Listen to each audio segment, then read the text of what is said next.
What an intriguing group of individuals you are. To a psychologist.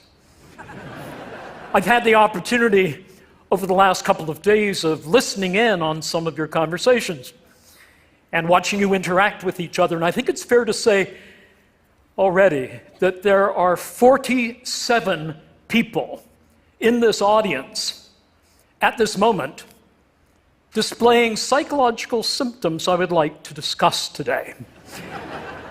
And I thought you might like to know who you are.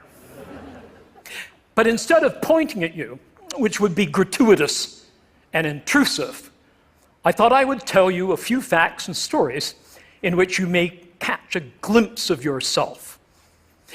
I'm in the field of research known as personality psychology, which is part of a larger personality science which spans the full spectrum from neurons to narratives.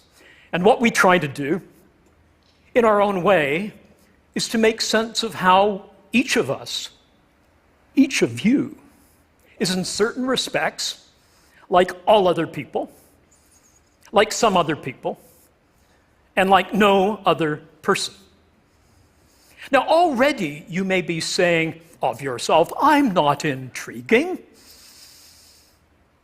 I am the 46th most boring person in the Western Hemisphere. Or you may say of yourself, I am intriguing, even if I am regarded by most people as a great thundering twit. But it is your self-diagnosed boringness and your inherent twittiness that makes me as a psychologist really fascinated by you. So let me explain why this is so. One of the most influential approaches in personality science is known as trait psychology, and it aligns you along 5 dimensions, which are normally distributed, that describe universally held aspects of difference between people. They spell out the acronym OCEAN. So O stands for open to experience versus those who are more closed. C stands for conscientiousness, in contrast to those with a more lackadaisical approach to life. E, extroversion, in contrast to more introverted people. A, agreeable individuals, in contrast to those decidedly not agreeable. And N, neurotic individuals, in contrast to those who are more stable. All of these dimensions have implications for our well-being, for how our life goes. And so we know that, for example, openness and conscientiousness are very good predictors of life success, but the open people achieve that success through being audacious and occasionally odd. The conscientious people achieve it through sticking to deadlines, to persevering, as well as having some passion. Extroversion and agreeableness are both conducive to working well with people. Extroverts, for example, I find intriguing. With my classes, I sometimes give them a basic fact that might be revealing with respect to their personality. I tell them that it is virtually impossible for adults to lick the outside of their own elbow. Did you know that? Already, some of you have tried to lick the outside of your own elbow. But extroverts amongst you are probably those who have not only tried, but they have successfully licked the elbow of the person sitting next to them. Those are the extroverts. Let me deal in a bit more detail with extroversion because it's consequential and it's intriguing and it helps us understand what I call our 3 natures. First, our biogenic nature, our neurophysiology. Second, our sociogenic or second nature, which has to do with the cultural and social aspects of our lives. And third, what makes you individually you, idiosyncratic, what I call your idiogenic nature. Let me explain. One of the things that characterizes extroverts is they need stimulation. And that stimulation can be achieved by finding things that are exciting. Loud noises, parties, and social events here at TED. You see the extroverts forming a magnetic core, and they all gather together, and I've seen you. The introverts are more likely to spend time in the quiet spaces up on the second floor, where they are able to reduce stimulation and may be misconstrued as being antisocial, but you're not necessarily antisocial. It may be that you simply realize that you do better when you have a chance to lower that level of stimulation. Sometimes it's an internal stimulant from your body. Caffeine, for example, works much better with extroverts than it does introverts. When extroverts come into the office at 9 o'clock in the morning and say, I really need a cup of coffee, they're not kidding. They really do. Introverts do not do as well, particularly if the tasks they're engaged in, and they've had some coffee, if those tasks are speeded and if they're quantitative, introverts may give the appearance of not being particularly quantitative, but it's a misconstrual. So here are the consequences that are really quite intriguing. We're not always what we seem to be, and that takes me to my next point. I should say, before getting to this, something about sexual intercourse. Although I may not have time, and so if you would like me to, yes, you would? Okay.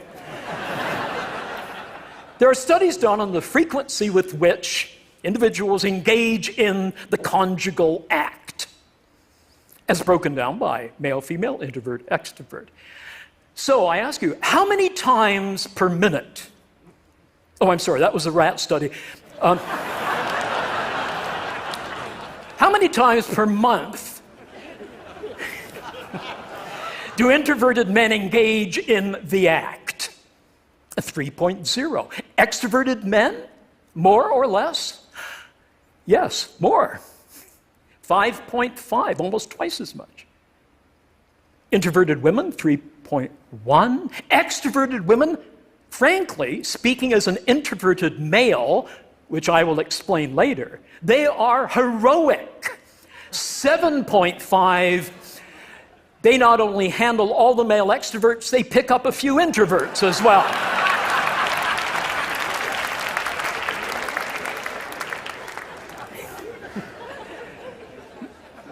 We communicate differently, extroverts and introverts. Extroverts, when they interact, want to have lots of social encounter punctuated by closeness. They like to stand close for comfortable communication. They like to have a lot of eye contact or mutual gaze.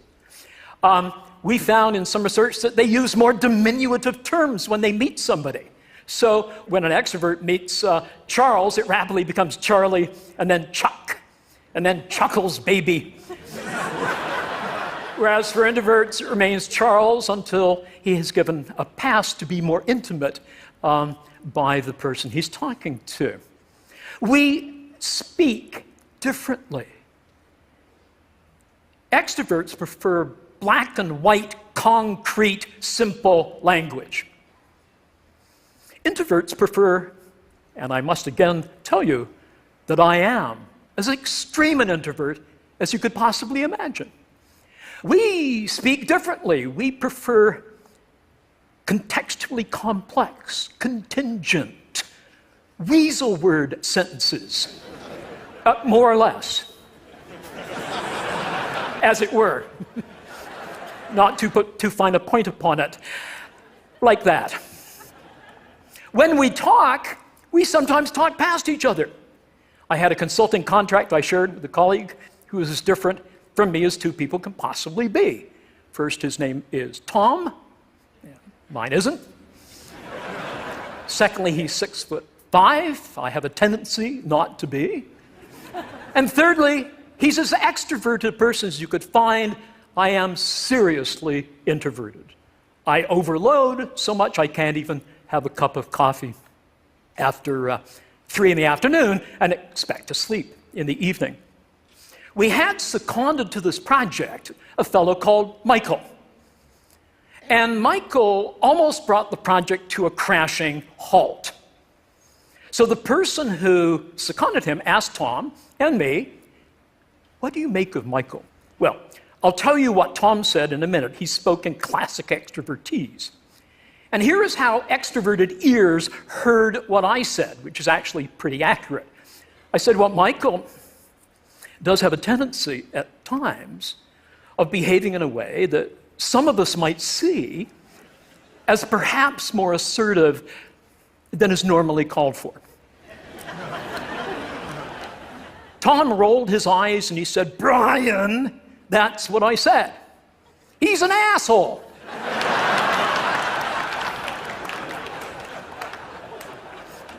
Now, as an introvert, I might gently allude to certain assholic qualities in this man's behavior, but I'm not going to lunge for the A word.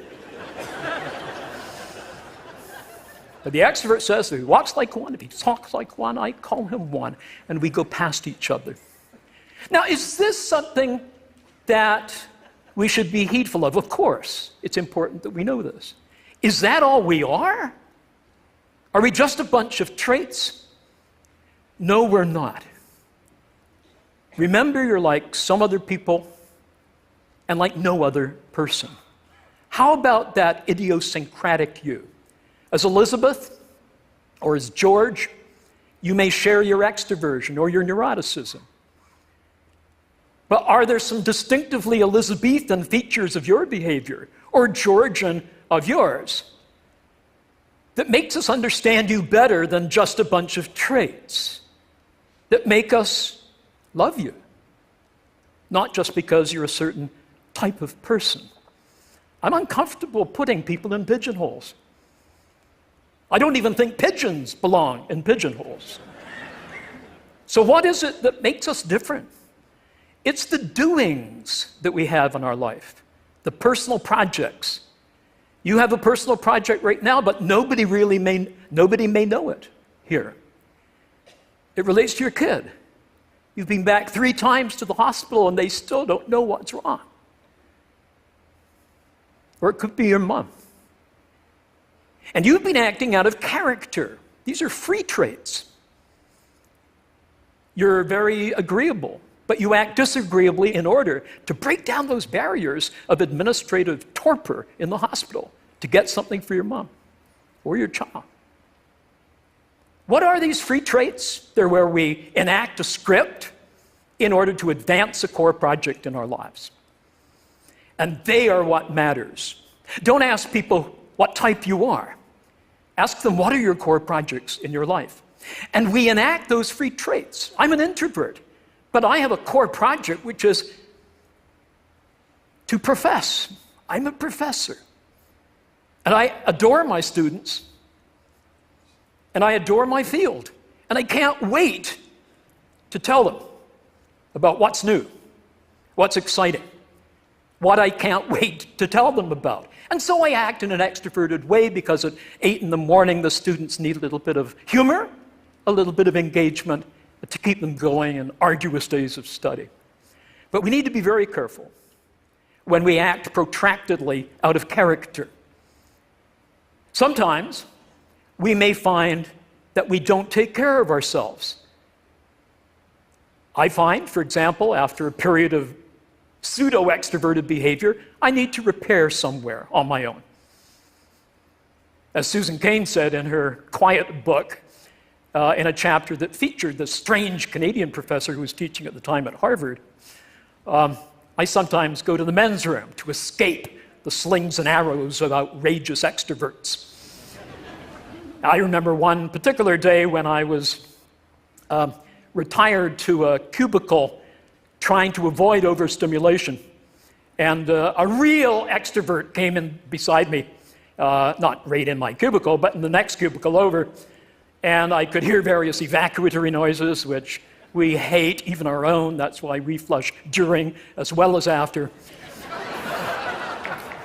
And then I heard this gravelly voice saying, "Hey, is that Dr. Little?" If anything is guaranteed to constipate an introvert for 6 months, is talking on the John. That's where I'm going now. Don't follow me. Thank you.